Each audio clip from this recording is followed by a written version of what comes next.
Hey, what's up, guys? Brian Barrera here, CEO for LC Innovation, industrial organizational psychologist. As you guys know, I follow all sports. It motivates me to write about sports and how it can interact or how it can motivate or inspire your business because it's like, millionaires, incredible talent, athletes, trainers, coaches, all these people that are putting their egos aside to become victorious, which is what we should all be doing in work. But man, oh man, was I wrong on the big fight on Saturday. I was totally wrong on fight night. Terrence Bud Crawford beat Saul Canelo Alvarez. I'm kind of happy about it, to be honest with you. Like I said, I don't really like the fighters. I do like the fighters, but I don't like the fights that Canelo has been choosing in his last 3 or 4 fights. I think he should be fighting Artur Beterbiev, a rematch with Bivol.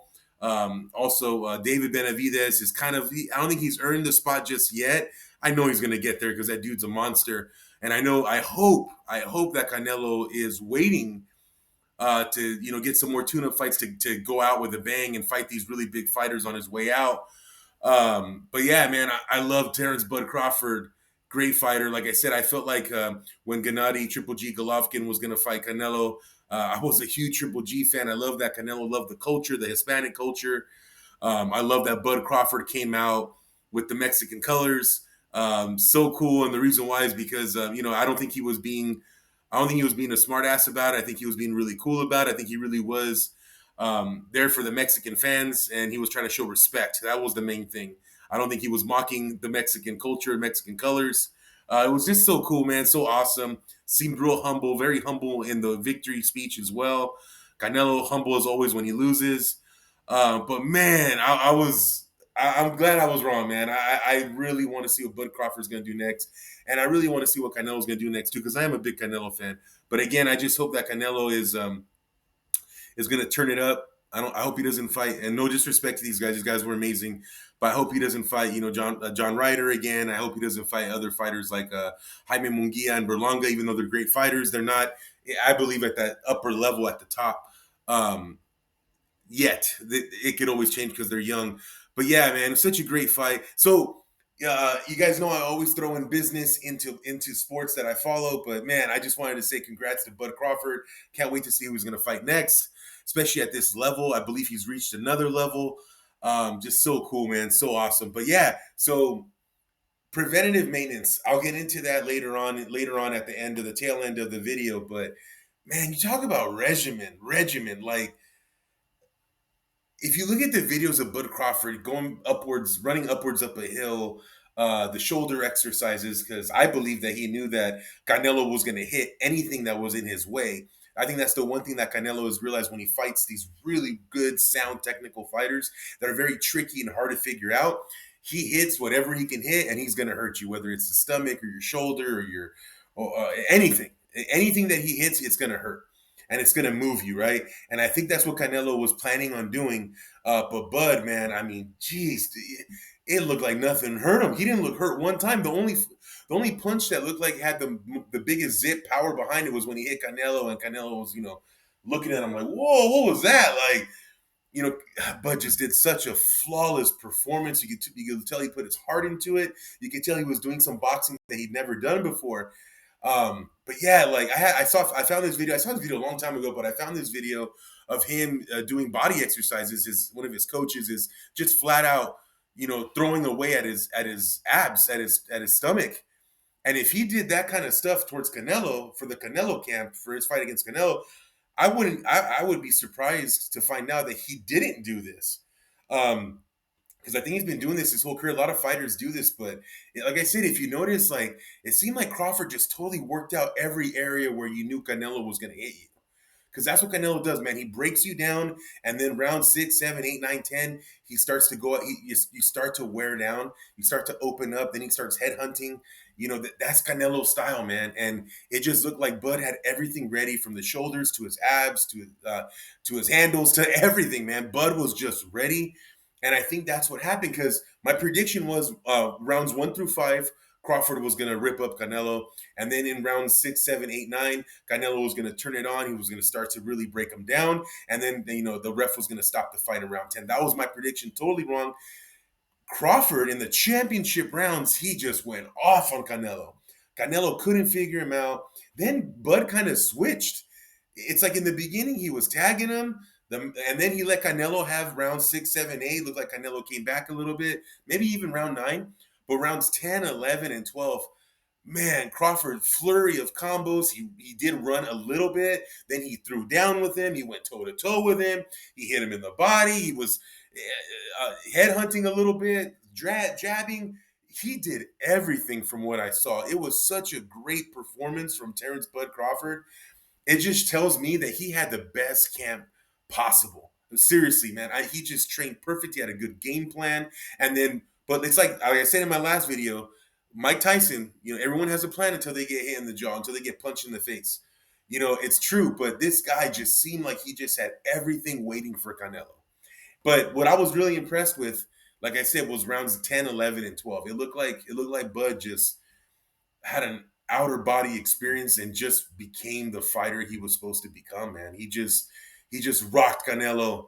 Like he just beat him up, man. Sorry, you look at Canelo; he was a little bruised up after. Nothing too major, but you could tell who won the fight. Usually, you see that like, yo, you look at their face, you can tell who won the fight. You could tell who won the fight. You want to talk about stats? You could tell who won the fight. My brother believes that Canelo won. He told me that Canelo landed the sounder punches, that he pulled it off. I couldn't. I love my brother. I think he's the best boxing analyst guru that I know. But yeah, I think Bud Crawford just whipped him. Seriously, I do. Love Canelo. Hope he comes back for a good fight. So hope he has a few more wins in him. But man, Bud beat him.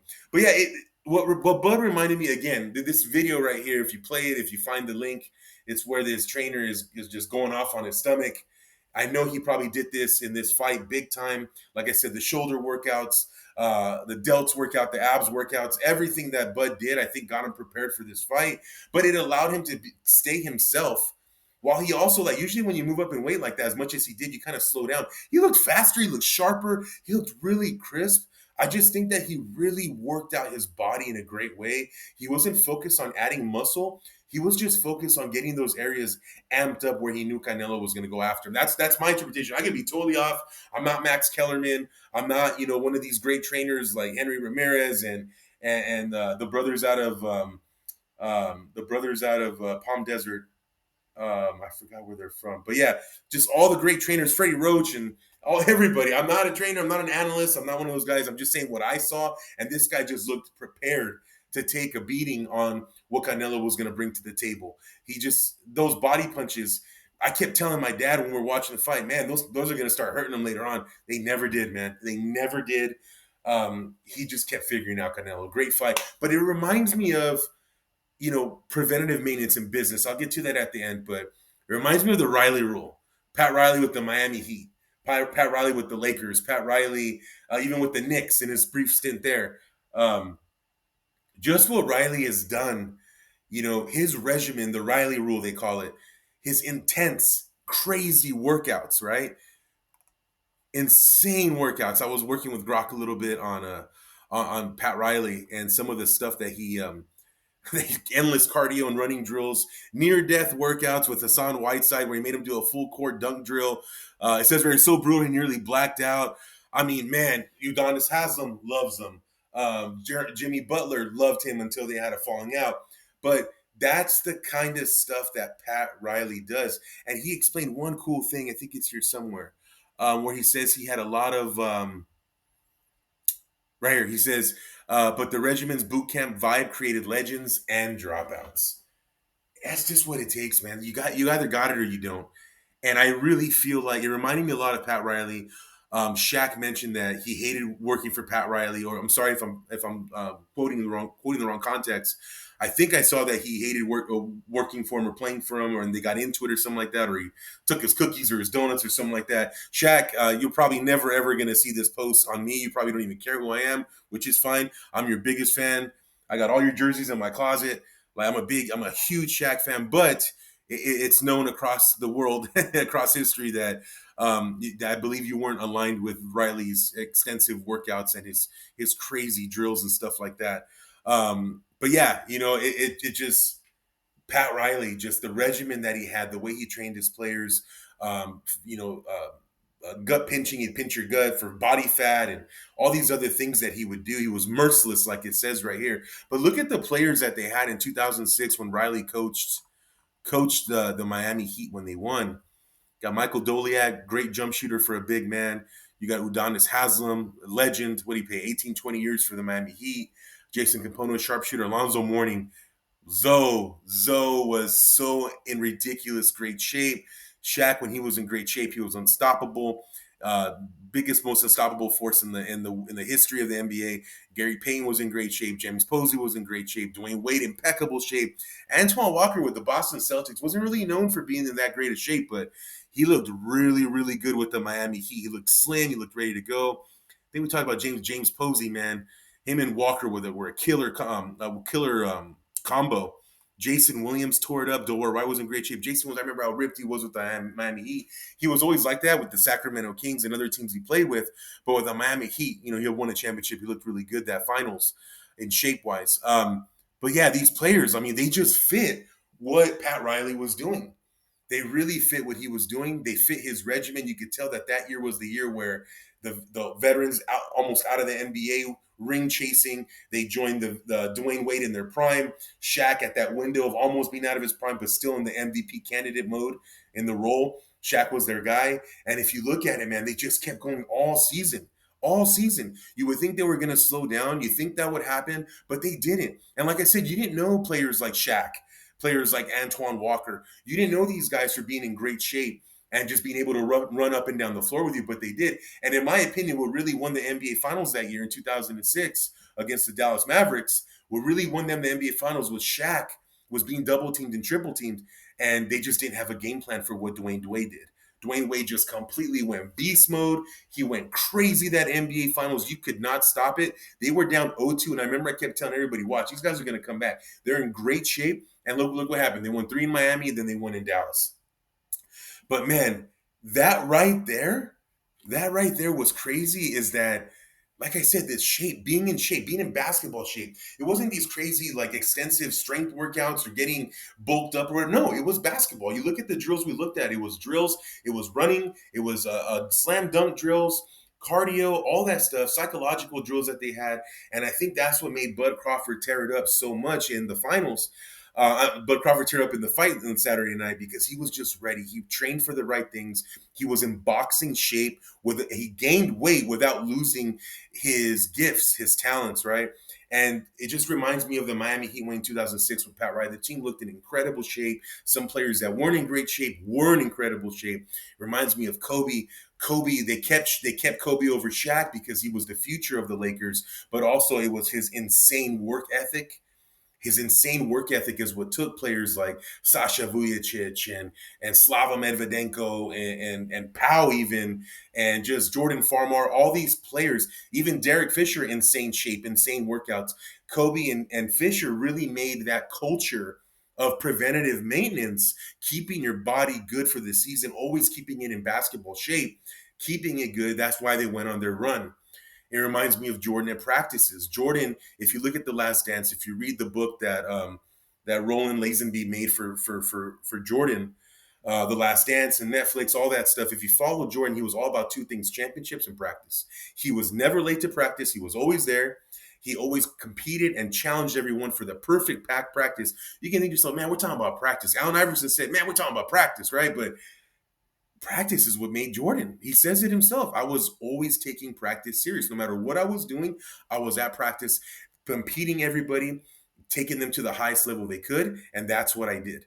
That's what he did, and that's it. Kobe, Jordan with practice and championships. Kobe with his footwork, with 1,000 jump shots a day per shot. Fisher, Riley's rule, and now Terrence Crawford having that preventive maintenance. And I always link it to business, right? How does that remind me of business? Because I'm a business psychologist is what I am. How does that remind me of business?